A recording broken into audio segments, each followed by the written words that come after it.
Bonjour, chers frères et sœurs, c'est pour moi un véritable plaisir d'échanger avec vous. Je voudrais cueillir cette opportunité qui m'est donnée aujourd'hui pour m'adresser à la diaspora camerounaise, cette diaspora travailleuse, dynamique, qui a toujours été aux côtés du peuple camerounais, cette diaspora qui soutient les Camerounais, que ce soit sur le plan financier, que sur le plan moral.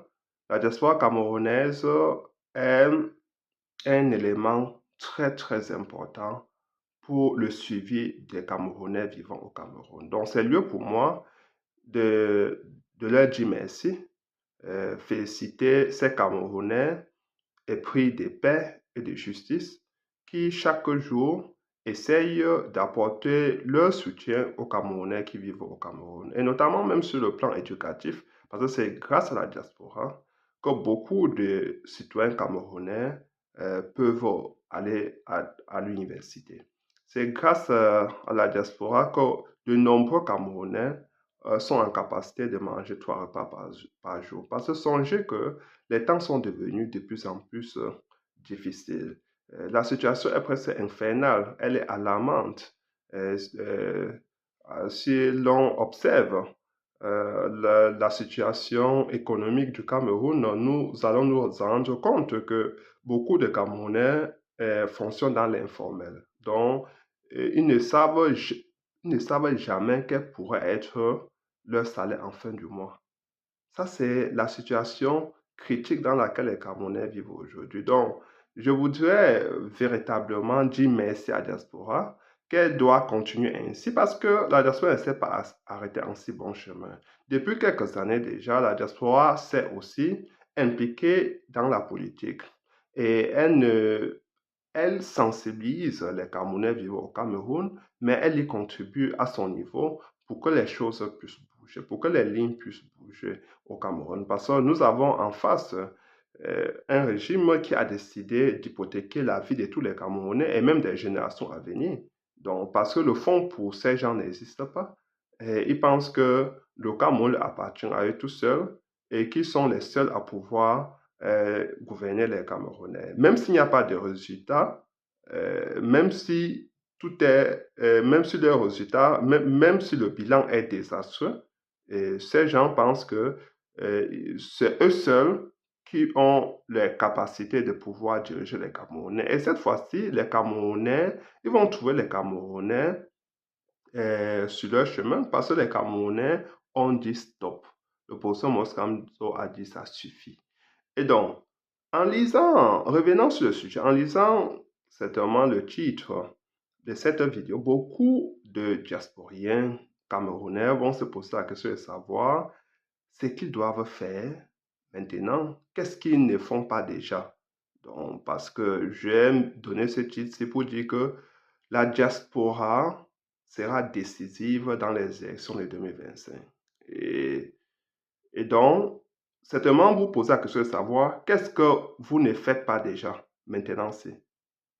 Mais je dois dire que vous faites déjà beaucoup, mais je pense que la diaspora doit faire plus. La première chose que la diaspora doit faire pour que le professeur Moscamto gagne les élections en 2025, deux choses. La première chose, c'est que la diaspora doit continuer à s'impliquer euh, dans l'inscription massive sur les listes électorales. Mais elle ne doit pas s'arrêter là. Elle doit sensibiliser les Camerounais sur la nécessité de rester mobilisés après, après avoir voté et surtout, donc je veux dire, durant le vote et après avoir voté. Donc les Camerounais doivent rester mobilisés. Ça veut dire quoi? Ça veut dire que la diaspora doit interpeller toute leur famille, leurs amis, de suspendre leur activité. Parce qu'il vaut mieux suspendre les activités à la veille des élections, peut-être même pour une semaine, un mois, pour préparer davantage les élections. Parce que les élections présidentielles dans un pays qui se respecte cristallisent toutes les attentions. Donc, le Cameroun ne doit pas être une exception. Le Cameroun, les Camerounais doivent savoir que s'ils ratent ce tournant historique, cela sera fatal pour les générations à venir. Et ces gens qui sont au pouvoir ne comptent pas s'arrêter. Donc, s'ils ne choisissent pas le bon candidat, s'ils ne défendent pas leur vote, alors c'est leur génération, c'est leur progéniture et même leurs petits-enfants qui en payeront le prix. Donc, c'est la raison pour laquelle je dis et je rappelle à la diaspora qu'elle doit continuer à travailler avec leurs familles, leurs amis vivant au Cameroun. Ça, c'est la première chose. Pourquoi? Parce que c'est après avoir voté que beaucoup de choses, cette dictature commence avec le tripatouillage. C'est notamment après avoir voté que les fraudes massives commencent. Donc, les Camerounais doivent rester mobilisés parce que je dis toujours, la fraude est inscrite dans le patrimoine génétique de ce régime. Donc, le vol des élections, la fraude électorale qui se passera en 2025 n'est pas une éventualité, mais elle est une certitude. Nous savons déjà que le régime doit voler. Nous savons déjà que le régime n'est pas légitime.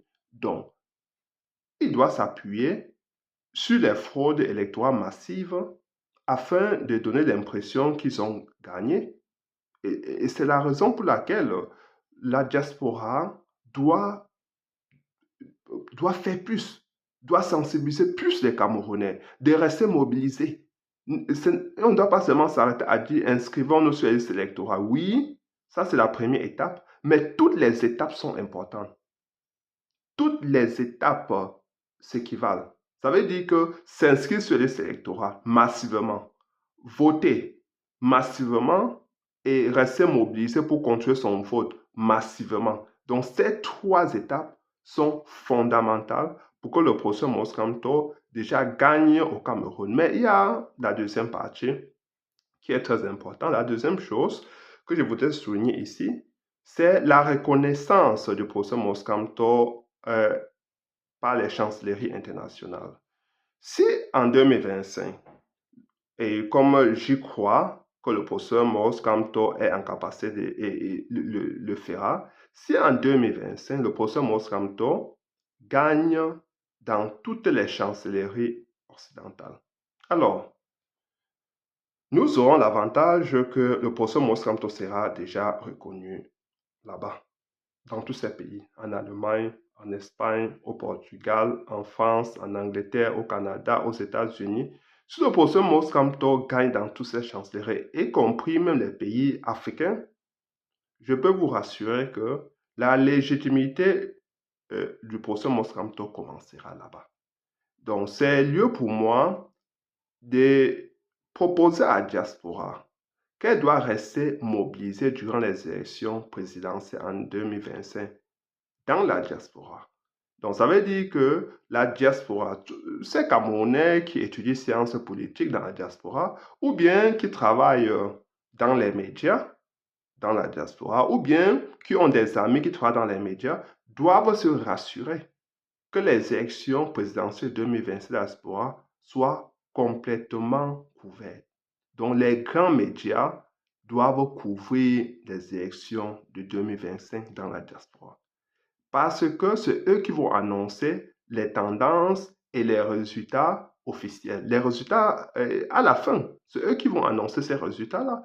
Ça veut dire quoi? Ça veut dire que si vous avez vos amis qui travaillent à la télévision, dans les radios, en Espagne, au Portugal, aux États-Unis, faites-les venir le jour du scrutin, qu'ils accompagnent, qui vous accompagnent de bout en bout durant le scrutin et après le scrutin pour publier dans dans leurs journaux ou bien pour faire le reportage de ces élections-là. Ça serait important que, parce qu'on dit souvent que M. Biya est silencieux, silence présidentiel. Certains paresseux ont écrit sur ce thème en disant silence présidentiel et qui a fait l'objet d'une thèse de doctorat. Monsieur le régime Biya aime bien quand les yeux sont détournés. Donc, le régime bien n'aime pas quand tous les yeux sont tournés au Cameroun. Si nous sommes en capacité, si nous pouvons ainsi faire tourner les yeux du monde sur le Cameroun, même seulement au niveau de la diaspora, avant de le faire aussi au niveau national, mais déjà au niveau de la diaspora, si nous sommes en capacité de mobiliser tous les médias internationaux, que l'Élysée soit au courant des élections au Cameroun, et notamment en France, qu'aille aux États-Unis, à Washington, partout, que tous savent que les élections se passent au Cameroun, commençant déjà dans les chancelleries. Alors, nous aurons déjà gagné la guerre médiatique. Parce que les élections, c'est aussi la guerre médiatique. Donc, l'opposition Moscamto, si Gandhi dans toutes ces chancelleries-là, je peux vous rassurer que c'est là où la légitimité internationale commencera. Beaucoup de ces pays commencent à reconnaître l'opposition Moscamto comme le véritable vainqueur. Donc, vous voyez qu'on n'avons pas, la nation n'a pas besoin de violence ou, je ne sais pas, d'autres formes de protestation. La diaspora a besoin tout simplement de s'organiser euh, pour faire, pour se faire entendre, pour que les élections présidentielles à la fin soient reconnues comme telles, que le vainqueur de ces élections soit le véritable vainqueur dans les urnes. Et ça sera le professeur Maurice Kamto. Et je peux vous dire, pour ceux qui sont encore étudiants, qui font sciences politiques, leur collègues africains pourront étudier le cas du Cameroun comme ça pourra faire l'objet d'une thèse en master. Les organisations présidentielles au Cameroun, en commençant par la reconnaissance internationale à l'étranger, on va voir comment le président Maurice Kamto, qui gagne dans toutes les chancelleries occidentales, même africaines, pourra perdre au niveau national. Je ne pense pas que ça soit, même si le régime est capable de tout faire, parce qu'entre-temps, la diaspora aura déjà mobilisé les Camerounais vivant au Cameroun. Ces Camerounais vivant au Cameroun vont voir comment au niveau de la diaspora, le professeur Moscamto a gagné et qui est déjà presque reconnu comme président de la République par ses chancelleries. Les Camerounais vivant au Cameroun seront plus galvanisés, plus prêts à aller protester pour réclamer leur victoire. Donc même si le professeur Moscamto est spolié sa victoire au Cameroun, alors ces Camerounais iront défendre leur victoire. Donc vous avez vu, quand le professeur Moscamto avait été reçu en France. Vous vous rappelez de son meeting gigantesque qu'il avait eu comme ça en France. Dès que les Camerounais vivant au Cameroun avaient vu cela, alors ils s'étaient mobilisés pour donner, pour recevoir le même Cameroun, le professeur Moscamto à la même hauteur. Donc, ces populations avaient réservé au professeur Maurice Kamto le même accueil à Douala. Vous avez vu comment tous les Camerounais étaient sortis à Douala pour recevoir au professeur Maurice Kamto. Parce que la diaspora, parfois, ignore qu'il n'a pas seulement un poids financier, mais la diaspora a aussi un poids politique. Même sans être acteur au Cameroun, la diaspora doit mobiliser au Cameroun, doit influencer les Camerounais vivant au Cameroun. La diaspora est capable de le faire, même sans acheter les consciences. La diaspora, c'est pas qu'on va donner de l'argent aux gens. Quand la diaspora était sortie pour accueillir le professeur Maurice Kamto, c'est pas qu'on lui avait donné quelque chose. Non. C'est-à-dire que quand les Camerounais étaient sortis, c'est parce qu'ils avaient vu la diaspora bien avant qui avait été mobilisée en France, au Canada et partout ailleurs pour recevoir le professeur Maurice Kamto. Donc, ça serait très, très important que cette diaspora sache qu'elle doit s'impliquer davantage, influencer davantage les Camerounais vivant au Cameroun. Leur faire comprendre aux Camerounais qu'ils sont les seuls à pouvoir changer leur avenir. Personne ne viendra changer à leur place. Le professeur Maurice Kamto a toujours dit qu'il n'est pas un Jésus ou bien un Dieu, qui n'est pas, je ne sais pas, un homme qui est venu, qui a des pouvoirs magiques ou je ne sais pas quoi. Le professeur Moussam a toujours dit qu'il veut travailler avec tous les Camerounais, qui compte sur tous les Camerounais. Donc, le professeur Maurice Kamto n'a pas d'autres formes de pouvoir. Quand le professeur Maurice Kamto dit que rien ne sera plus jamais comme avant, c'est parce que le professeur Maurice Kamto compte sur les Camerounais qui sont au Cameroun et même dans la diaspora pour défendre leur vote, pour se défendre en cas de violation de leurs droits. Le professeur Maurice Kamto appelle à tous les Camerounais de se défendre dorénavant. C'est pas que le professeur Monsanto a d'armée ou des milices, ou bien qu'il compte sur un pays occidental pour arriver au pouvoir. Non, le professeur Monsanto veut avoir les coudées franches, les mains libres. Il ne veut pas être compromis. Il veut arriver au pouvoir uniquement, exclusivement, par le concours du peuple camerounais. Ce peuple camerounais qui est si travailleur, si dynamique, qui a déjà trop souffert dans les mains d'une dictature inhumaine, une dictature inutile. Parce qu'il y a une dictature utile, hein, comme on dit souvent. Vous avez vu, en Chine, on disait que c'est la dictature, c'est ceci. Mais ça fonctionnait. Ils ont développé leur pays. Voilà des gens qui avaient une vision pour leur pays. On va nous parler du communisme. Mais voilà des gens qui avaient une vision pour leur pays. Donc, au Cameroun, nous n'avons déjà au Cameroun ceux qui usurpent le pouvoir n'ont pas contribué à la libération du Cameroun. Donc, ce sont ceux plutôt qui étaient du côté des bourreaux des Camerounais. Ils sont arrivés au pouvoir déjà depuis Amadou Ahidjo. Donc, ce sont ceux-là aujourd'hui qui appliquent toujours la recette des colonisateurs. Vous allez vous en rendre compte qu'ils torturent les Camerounais au courant électrique, comme faisaient les colonisateurs. Ils font même pire. Donc, des gens, ils torturent leurs compatriotes, ils vous torturent, les traitements inhumains et dégradants, ils vous torturent tout simplement parce que vous avez marché. Vous avez osé marcher. Donc, les Camerounais doivent savoir qu'ils ont affaire aux gens sans cœur. Donc, aux gens qui ne sont pas comme vous. Ils sont comme vous seulement physiquement, mais rien dedans. Ils sont prêts à vous écraser, à tout vous faire, tout simplement parce que vous avez marché. Tout simplement parce que vous pensez que vous méritez mieux. Donc, il faut que ça soit bien clair. Pour ça, moi, ça a interpellé les Camerounais qu'il faut rester mobilisés, prêts à se défendre dorénavant. Il n'y aura plus d'affaires qu'on dit qu'ils sont en train de vous écraser, vous êtes en train de secouer votre arbre de paix ou de vous asseoir, chanter l'hymne national. C'est plus ça. C'est dépassé. Pour ça, moi, je ne peux même plus contempler cela. C'est dépassé.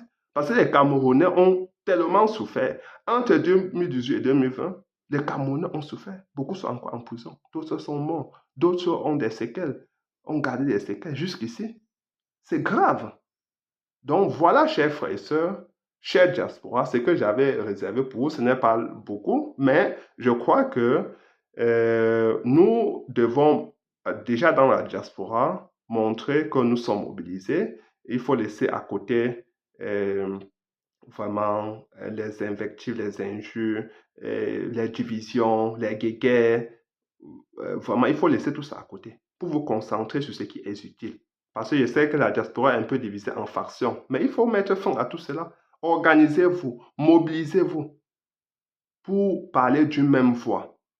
Même les frères et sœurs ne s'entendent pas toujours sur tout, mais ils s'entendent sur des éléments qui sont importants, fondamentaux pour pouvoir avancer ensemble. Donc aujourd'hui, c'est la libération du peuple camerounais. Si les Camerounais sont libérés au Cameroun, la diaspora se portera mieux. Parce que, bien et mieux. Parce que si vous voyez, la diaspora, le plus souvent, ne dort pas. La diaspora doit toujours être sur le qui-vive, doit toujours savoir ce qui se passe au Cameroun, parce que les conditions sont réunies pour que les Camerounais vivent au Cameroun aient une vie décente. C'est très difficile, chers frères et sœurs.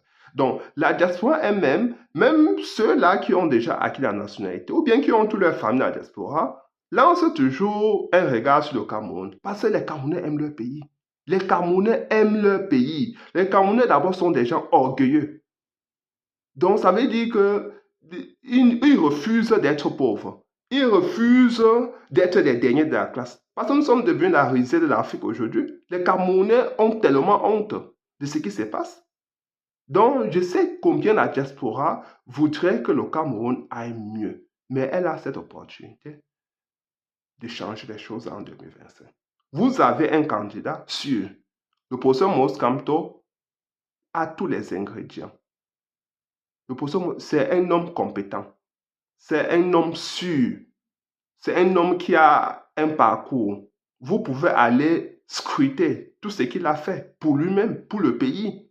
Donc, ce n'est pas quelqu'un qui sort de nulle part et qui pourra arriver pour vous surprendre, prendre des positions qui sont aux antipodes de ce que vous attendiez. Non, le professeur Maurice Kamto, c'est un homme sûr, c'est un homme qui a une vision pour son pays et il voudrait tout simplement avoir l'opportunité de l'implémenter sur le terrain au Cameroun pour changer au quotidien des Camerounais, pour que les Camerounais viennent à la lumière. Ça, c'est ce que le professeur Maurice Kamto veut pour les Camerounais. Et il compte sur nous tous. Nous y arriverons, chers frères et sœurs. Je vous prie de partager cette vidéo. Surtout, inscrivez-vous maintenant sur les listes électorales. Chers frères et sœurs, faisons ce qui compte. Mobilisons-nous. Faisons plus. Faisons plus. Faisons davantage. Je sais que nous le faisons déjà, mais la diaspora doit faire plus. Bonsoir, chers frères et sœurs. Partagez cette vidéo et abonnez-vous. Ciao.